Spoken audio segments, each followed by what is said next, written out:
บ่ได้นัดกันก็ได้พ่อน้องอยู่เฮือนอยู่ศาลป้าเป็นสาวไม่ขายได้หอมนี่สบายดีสบายดีเจ้าสิขายบ่น้องแมนโอ้เขาเฮ็ดหยังอยู่บ้านดองงานดองบ่อ๋อคอยได้คิดว่ามามื้อนี้บ่ได้พอเจ้าอีกได้ เจ้าขายทองนึงเท่าใดนี่นะ 1,000บ่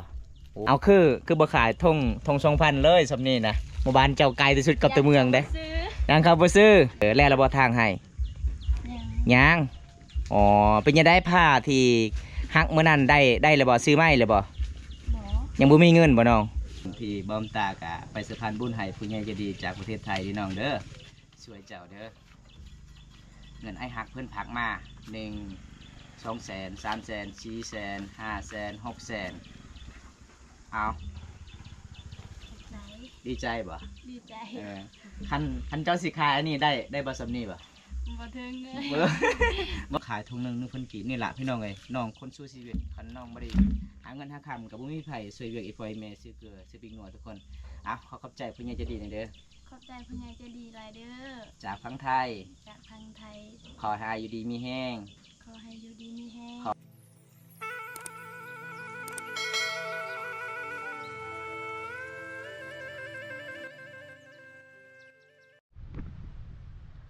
ครับสวัสดีทุกคนสวัสดีบรรยากาศยามตอนเช้านะทุกคนนะ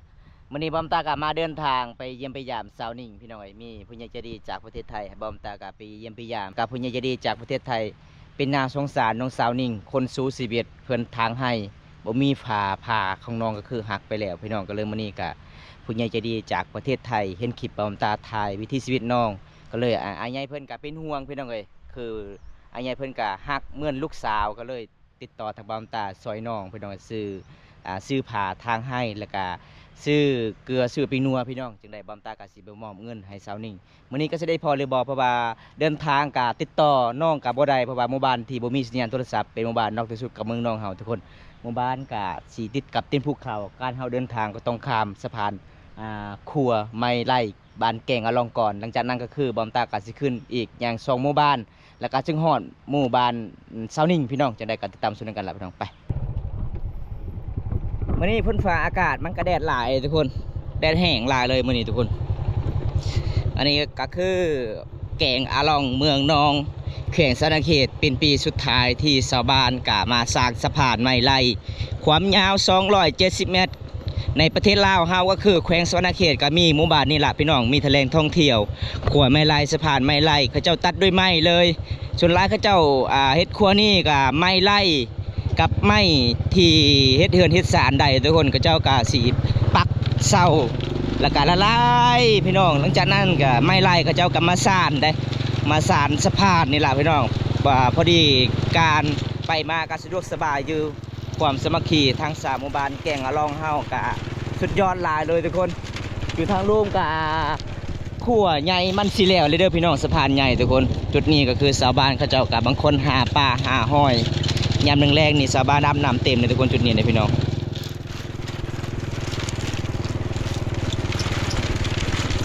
เพราะว่าช่วงนี้สะพานไม้ไล่มันก็เริ่มเก่าแล้วเพราะว่าก็เจ้ากะแก่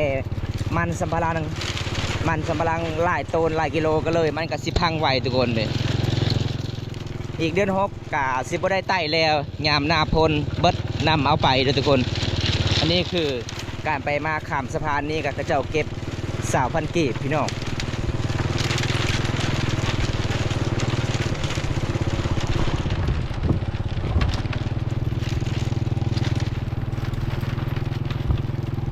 ธรรมศาสตร์ชาวบ้านแก่งอลองพระเจ้าตั้งบ้านก็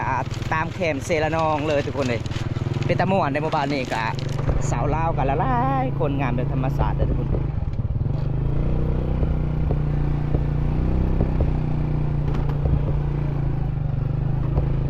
จูนได้เด้อ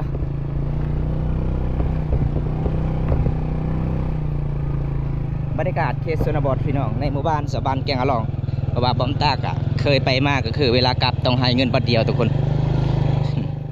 หมู่บ้านนี้เป็นหมู่บ้านกว้างที่สุดเลยพี่น้องแล้วก็เป็นหมู่บ้านที่ตั้งเฮือนติดกันเห็นบ่พี่น้องบางคนก็มีเฮือนนอนบางคนก็มีเฮือนไหนได้แต่หมู่บ้านซ้อนอิงโอ้ยังอีก2หมู่บ้านจึง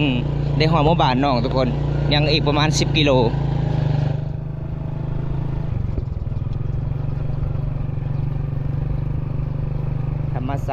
มบูรณ์สุดยอด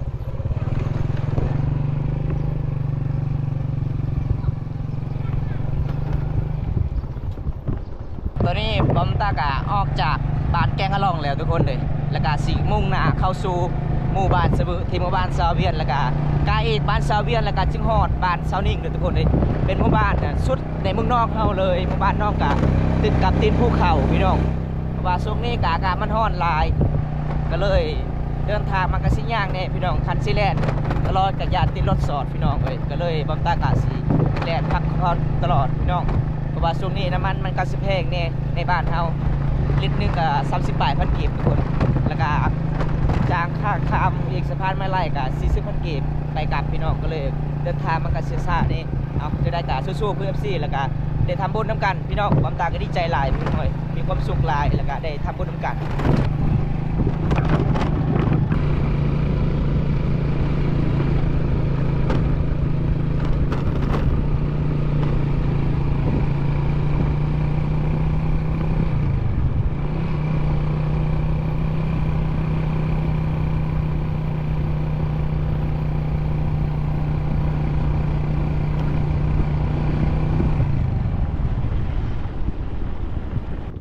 เพราะว่าเขตนี้ก็เป็นเขตของหมู่บ้านสะบึกับบ้านตะเลงนะทุกคนส่วนหลายก็จะเป็นภูเขาล้วนๆเลยพี่น้องคอยตัวนี้คันก็เจ้าบ่ได้ปลูกยางหรือเปล่าก็เจ้าบ่ได้ก่อเฮาเดินทางมันก็สิยากเลยทุกคนคนเดียวนี่ขึ้นบ่ได้เป็นคอยที่สูงเป็นสันที่สูงที่สุดเลยทุกคนเลย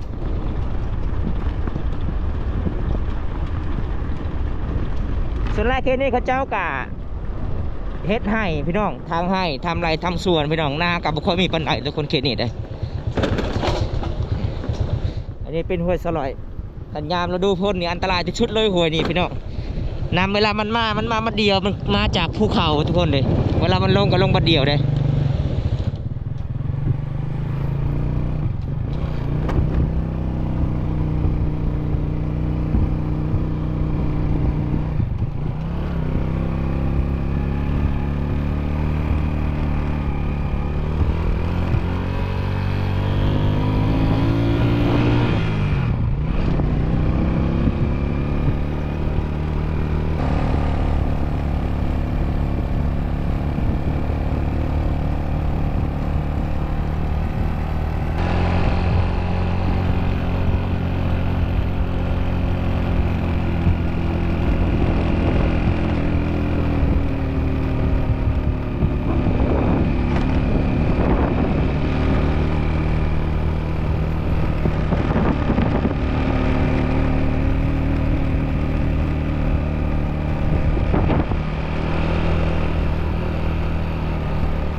มาเขตนี้ส่วนหลายเขาเจ้ากัดทางให้ทุกคนเห็นป่ะอันนี้เขาเจ้าก็เริ่มทางให้เลยพี่น้องเลย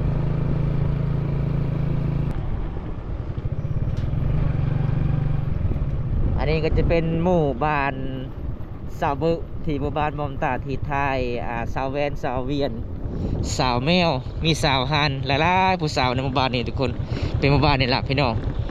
เห็นบอกพี่น้องหมู่บ้านนี้ส่วนหลายเขาเจ้ากับมีเฮือนแปลนใหญ่ทุกคนเป็นหมู่บ้านตามตีนภูเขาหุบเขาเดี๋ยวบอมตากระสิเบะเข้าไปบ้านซาวนิ่งก็คือเข้าถึงซาวนิ่งทุกคนเส้นทางนี้พี่น้องนี่คือเส้นทางหมู่บ้านซาวนิ่งเลยทุกคนเป็นหมู่บ้านนอกที่สุดกับเมืองเลยพี่น้องมีแต่ภูเขาล้วนๆเลยแนวทางใดก็มีแต่ภูเขาล้วนๆเลยทุกคนการเดินทางมานี่ก็ตกประมาณ2 โมงปลายแล้วพี่น้องอันนี้คือเขาเจ้ากะสีเอายองบองได้ส่วนลายเขาเจ้าปลูกยองบองแล้วก็มาขายตากให้มันแห้งแล้วก็พูดคนแล้วก็มาขายให้ชาวเวียดนามโล15,000 กีบทุกคนหลายคนพี่น้อง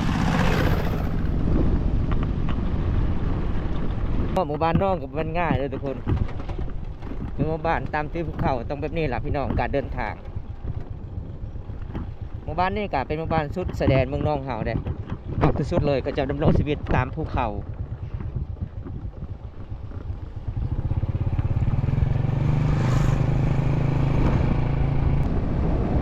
เดินทางมาไกลเลยทุกคนสุดยอดลาย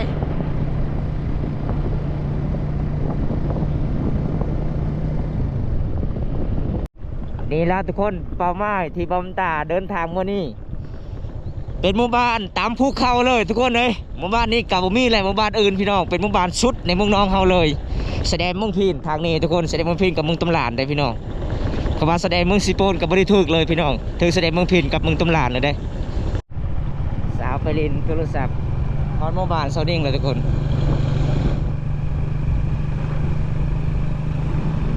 ส่วนแรกก็เจ้าปลูกยังบ่งหลายบ่อันนี้ก็คือลำยังบ่งเลยเจ้าก็มาตัดแล้วก็สิมาตากแห้งแล้วก็สิมาขายทุกคนโอ้ไปพูดล้วนๆเลยทุกคนเลยนี่เป็นโรงเรือทองสาบานงานต้องซื้อต้องขายต้องมุ่งเลยน้องเทนนี่เพื่อนทุกคนนี่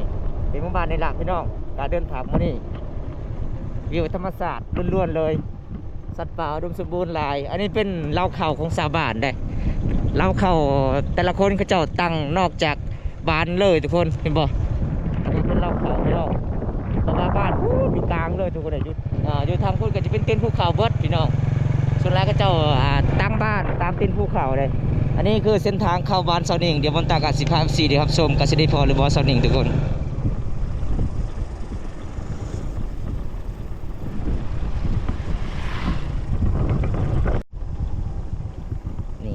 หอดหมู่บ้านแล้วเด้อพี่น้องหอดหมู่บ้านโซนิ่งแล้ว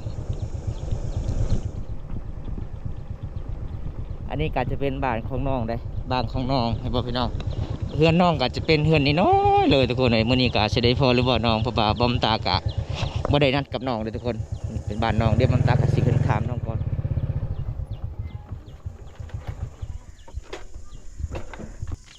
เป็นไรหนึ่งเปะ ได้ตะตะว่าตะเกย โอ้มาเมื่อนี้แสดงว่าบุญลีทุกคนเลยบ่ได้นัดกันก็ได้พ่อน้องอยู่เฮือนอยู่ศาลโอ้งามเนาะติงโตวันนี้เนาะป้าเป็นสาวไม่ขาดได้หอมนี่สบายดี สบายดี คือเห็นตาอายเจ็บ เจ้าสิขายป่ะน้อง แมน โอ้เขาเฮ็ดหยังอยู่บ้าน ดอง งานดองบ่อ๋อคอยได้คิดว่ามาเมื่อนี้บ่ได้พอเจ้าอีกได้ เจ้าขายทองนึงเท่าไหร่นี่นะ พัน 1,000บ่โอ้เอาคือบ่ขายทง2,000เลยสำนี้นะหมู่บ้านเจ้าไกลที่สุดกับตัวเมืองเด้ ซื้อ ยังเขาบ่ซื้อ แมน แล้วเราบ่ทางให้ ยัง ยังอ๋อเป็นยังได้ผ้าที่ฮักเมื่อนั้นได้เลยบ่ซื้อไหมเลยบ่ บ่ ยังบ่มีเงินบ่น้องโอ้อันนี้น้องลงทุนมาประมาณจักพัน สิบ 60,000กีบทาขายได้เท่าใด ยังไม่ได้ขาย ยังบ่ได้ขายเลย เอา ยังไม่ทันเล่ โอ้พี่น้องตาผู้ใดใจดีก็ซื้อซอยน้องนี่เด้อพี่น้องเอ้ยมาเยี่ยมมายามเมื่อใดน้องก็น่าฮักหลายใจดีพี่น้องอันนี้ก็คือน้องก็สิขายพี่น้องเอ้ยหาเงินหาขามเขตชนบทบ้านเฮามื้อนี้น้องฮู้หยังว่าอายมาหาเจ้าบ่ฮู้เลย เจ้าได้พันหยังคืนนี่นะเจ้าได้พันหยังคืนนี่บ่ได้พันหยังเลยโอ้เพิ่นว่าบ่ได้พันหยังข้อยเลยคิดว่าเจ้าพันเห็นข่อยมาหาเจ้า เอาพี่น้องหยอกน้องก่อนทุกคนวันนี้ก็จัดให้ตามห้องข้อผู้ใหญ่ใจะดีจากประเทศไทยเป็นห่วงสาวนิ่งหลายเพิ่นว่าฮักเหมือนลูกสาวเพิ่นว่าเจ้าก็พาสิทางให้ก็บ่มีเนาะโอ้ถ้ามีเงินน้องก็ซื้อบ่ซื้อเนาะเป็นยังไงเอเมบ่สบายบ่น้อง บ่ อ๋อเอาน้องสาวเจ้าได้ไปใส่ตอนนี้ ไปทางให้ ไปทางให้เอ้าเราออกผู้เดียวบ่ บ่ไอพอออก อีพอเจ้าก็ออกให้ โอ้แสดงว่าเจ้ามื้อนี้ก็เป็นเมคาก่อนเนาะคอก่อนหนึ่งวันทางเคยมาเลยบ่น้องฮะเขามาหรือบ่ทางเคยนะ ยัง ยังมันทันได้มาโอ้แสดงว่าในเขตบ้านเฮาเวลางานดองนี่ต้องขายเล็กๆน้อยๆเนาะโอ้ทุกคนเอามื้อนี้ก็เข้าไปเล่นเล่นกับน้องก่อน เวลาเจ้าเฮ็ดต้มหวานนี่เจ้าใส่หยังแหน่ กะทิน้ำตาล กะทิน้ำตาลแล้วก็หยังแหน่ตัวดำๆนะ ถั่ว มักทั่วในมักทั่วเนาะนี่ทุกคนเลยเฮือนสายมันสองเพิ่นกับประมาณสำนี้เลยพี่น้องมื้อนี้บอมตาก็ดีใจหลายดีพอน้องบอมตาแล้วคิดว่าบ่ได้พอน้องก็โอ้ยเสียเวลาเปล่าๆเลยพี่น้องการเดินทางนะทุกคนมันไกลเติบ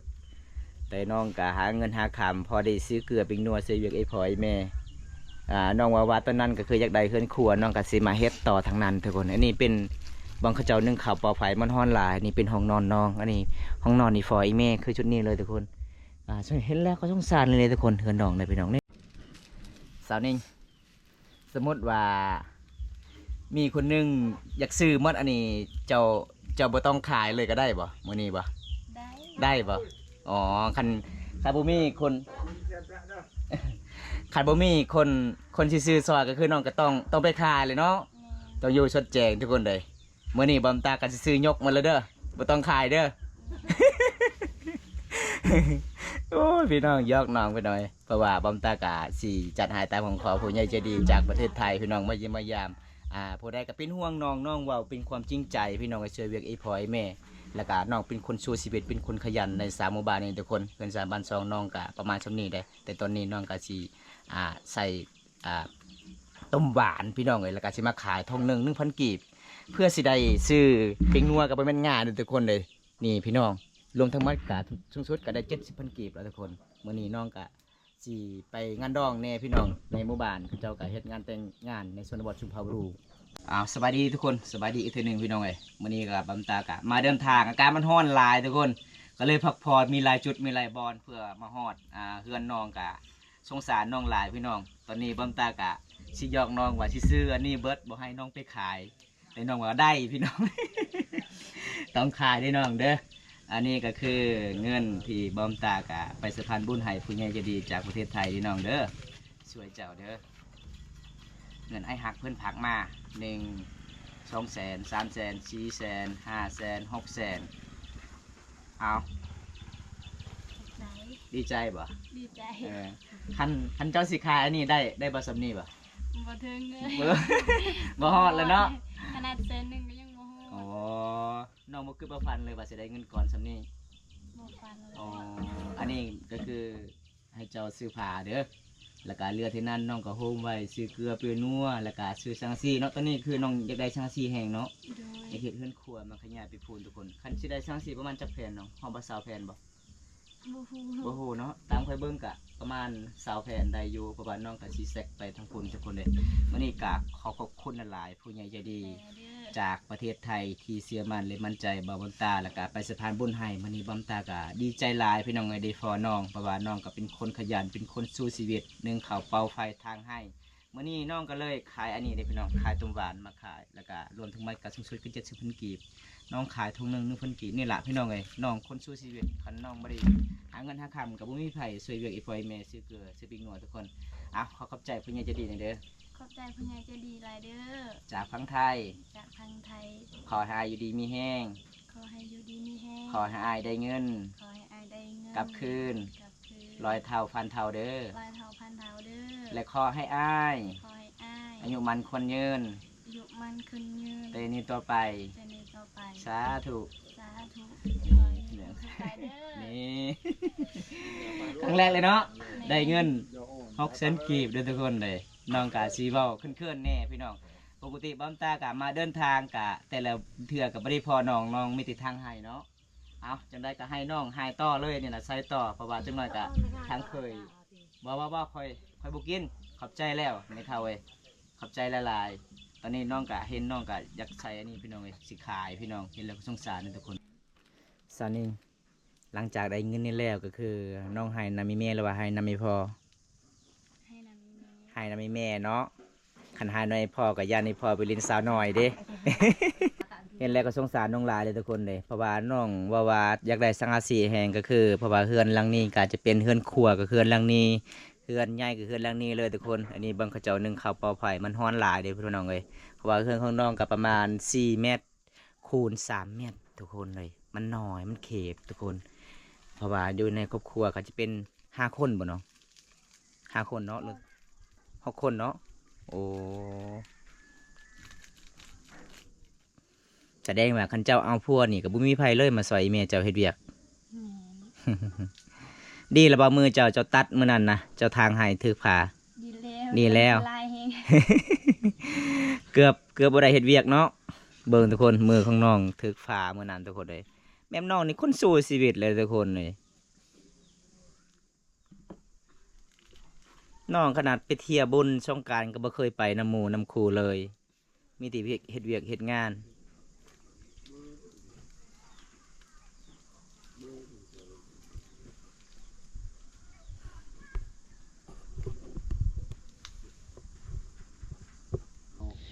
บ่สนิงสมมุติว่า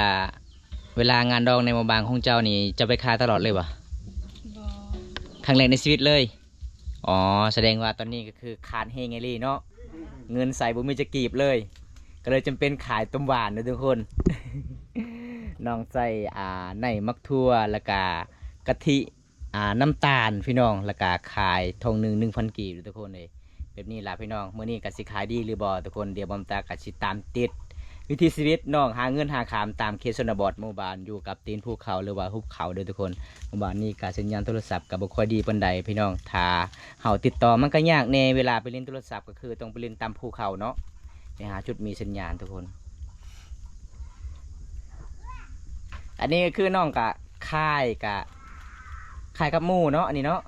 อ๋อเห็นนำกันกับหมู่ทุกคนแต่สุดท้ายหมู่ก็บ่ได้ซอยน้องก็ยังเฮ็ดทุกคนเอ้ยเห็นบอกพี่น้องคันคนอื่นนี่เขาเจ้าก็บ่ได้เฮ็ดล่ะพี่น้องคนเดียวบ่ได้เงินก็แบ่งกันแต่น้องนี่เฮ็ดเลยพี่น้องบ่ได้เกี่ยวหมู่คู่เพราะว่าน้องเป็นคนขยันทุกคนเลย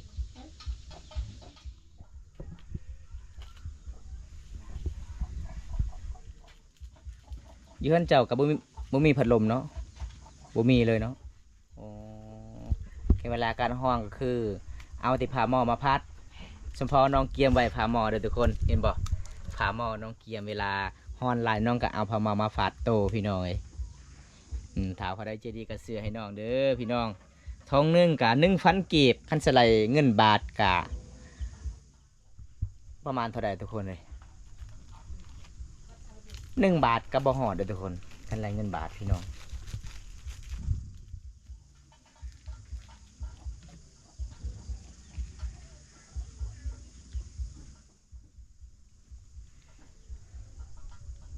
คันขายมื้อนี้มาเบิดก็คือกลางคืนก็ต้องขายบ่โอ้อยู่ชดแจงเลย อยู่เละ อ๋อ มีเบียร์กับขายเบียร์เนาะ อันนี้เบิดขายมื้อเช้าก็ได้ เออเจ้าเคยกินเบียร์บ่หรือว่าบ่เคยกินเลย กิน เคยกินอยู่เนาะ เวลาแขกมาเยี่ยมมายามก็คือกิน แม่น อ๋อพอเห็นเวลาเขาเจ้าเฮ็ดเวียกเฮ็ดงาน หรือว่าผู้ใหญ่อยู่ในเมืองไปเฮ็ดงานก็คือเจ้าอยู่ได้เนาะนำเขาเจ้าเนาะ แสดงว่าเจ้านี่เคารพนับถือเขาเจ้าอยู่ทุกคนเลย ผู้สาวในเขตชนบทนี่หาคือสาวนิ่งมันยากเลยทุกคน น้องคนนี้เวลาแขกผู้ใหญ่บ่ลองมาเฮ็ดเวียกเฮ็ดงานน้องก็ต้องเคารพนับถือได้ต้องมายินเหล้ายินเบียร์ให้เขาเจ้าพี่น้อง แล้วก็อีกที่สองก็เป็นตามประเพณีบ้านเฮาคันคนอื่นนี่เขาเจ้าก็บ่อยู่นำทุกคนอยากไปทางใดก็ไปเพราะว่าน้องก็เป็นคนที่บ่เคยชอบเที่ยวน้องเป็นคนมักเฮ็ดเวียกเฮ็ดงานช่วยเวียกช่วยงานนี่พ่ออีแม่น้องก็เลยเป็นขัวคนใจดีในหมู่บ้านก็ว่าได้เด้อทุกคนน้องคนนี้ได้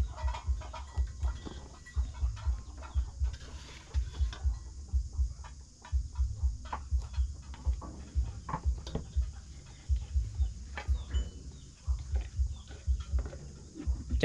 จ้าคือบ่ตักให้แม่กินแน่ฮะ เราบ่อยาก เราบ่อยากกิน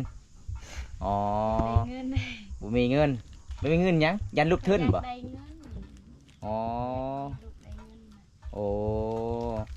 เจ้าตักให้ลาวโลดเดี๋ยวค่อยสิซื้อให้ลาว คันสิกินก็ยันลูกทึนบ่น้องอ๋อยันลูกสาวลูกทึนเนาะบ่มีเงินจะซื้อเกลือเป็นนัวเด้แม่เฒ่าก็เคยกินบ่ของหวานๆแม่แม่เฒ่า เคยเพิ่นว่าเคยกินอยู่ทุกคนเลยเอาให้แม่เฒ่าเด้อ10ทงสาวนิ่งค่อยสิซื้อให้แม่เฒ่า10ทงนี่นะ เลย เอาให้เลยเขาบอกเคยเบิ่งลาวนี่โอ้ยนั่งอากาศมันร้อนก็เลยอยากกินของหวานๆแน่เครื่องของน้องกับพัดลมกับบ่ค่อยมีเด้อทุกคนแล้วบัดนี้ขายเครื่องบ่มีทุงย่างเนาะ ลูกค้าบ่ได้ซื้อแล้วตอนแรกนี่ บ่มีเงินจักซื้อบ่น้องโอ้น้องบ่มีเงินจักซื้อทุงย่างทุกคนเลยแล้วน้องก็เลยบ่มีทุงย่างมาขายคันเวลาเขาเจ้าซื้อต้องจับแบบนี้เลยยืนเอาเลยเนาะ เด็กน้อย เอาให้อีเม่10 ก่อน มันกล้าหรือบ่จะนับนะกว่าหรือว่า10 ก่อนนะ10 อันนะ เอาทุกคนตอนนี้บอมตากะซื้อให้ไอเมย์เพิ่นกินก่อนพี่น้องไอ้10ก่อนทุกคน ใจ โดยขอบใจคือกัน เจ้าเดี๋ยวบ่กินหรอก บ่ขอยกินบ่ได้ขอยกินขลำขอยกินยาแล้วขอยกินบ่ได้มาเลยเนาะมื้อนี้เนาะมีคนซื้อให้แล้วเด้10 ถงแล้ว10ก่อนแล้วซื้อให้ไอเมย์แสดงว่าให้เฮงๆมันๆมื้อนี้ให้ปังๆขายให้ขายเมิดแล้วก็ได้ซื้อเกลือปิ้งนัวมื้อนี้ก็บอมตากะมาเยี่ยมมายามสาวนิ่งคือเก่าเด้อทุกคนในมื้อนี้การฮ้อนหลายแน่พี่น้องไอ้บอมตากะสิปิดคลิปไว้ส่ำนี้ก่อนตอนนี้น้องก็ถึงลังสิหายหาตุ้มหวานมาใส่ทุ่งยางแล้วก็หลังจากนั้นน้องก็ไปขายอยู่งานดองในเขตชนบทมื้อนี้บอมตากะอัปเดตให้ FC ได้รับชมงานแต่งงานหรือว่างานดองของสุมเผาบรูหมู่บ้านนี้พี่น้องเป็นหมู่บ้านอยู่กับตีนภูเขาก็คือทางหมู่บ้านเจ้าบ่าวทางสุมเผาตะอุยแล้วก็เขาไปสู่หมู่บ้านของสาวนิ่งสุมเผามองกองก็คือแบบใดพี่น้องแบบเขาเจ้าก็เฮ็ดงานดองหรือว่างานแต่งของสุมเผาบรูบ้านเฮากะบอมตากะอัปเดตให้ FC ได้รับชมมื้อนี้กะขอบคุณหลายๆอีกเทื่อหนึงผู้ใหญ่ใจดีจากประเทศไทยและกะมั่นใจบอมตาคนนี้ไปสะพานบุญให้บอมตากะดีใจหลายพี่น้องเอ้ยได้ทำบุญร่วมกันพี่น้องตอนนี้น้องก็ดีใจพี่น้องเอ้ยน้องก็จะได้ซื้อผ้าทางให้เพราะว่าช่วงนี้ก็คือน้องยังบ่ทันได้แล้วทางให้ก็เลยมื้อนี้น้องเขาพักผ่อนมื้อนี้ก็คือออกทางให้เฮือนน้องก็มีแต่น้องสาวเพิ่นแล้วก็อีพ่อเพราะว่าอีเมก็บ่สบายแน่ก็เลยอยู่เฮือนตลอดพี่น้องมื้อนี้น้องก็มาขายตุ้มหวานทุกคนได้เห็นแล้วก็สงสารน้องคนชูชีวิตหลายทุกคนเด้ ถ้าผู้ใดอยากรับชมคลิปนี้แล้วก็ขอให้อยู่ดีมีแห่งขอให้ร่ำให้รวยปรารถนาสิ่งใดขอให้ได้สิ่งนั้นเด้อทุกคนเลยฝากกดไลค์กดแชร์ฝากกดติดตามฝากเป็นกำลังใจให้บอมตาเฮ็ดคลิปตอนต่อไปพี่น้องคลิปหน้าพบกันใหม่ขอกล่าวคำว่าสบายดีครับผมบ๊ายบายไปกันเด้อทุกคน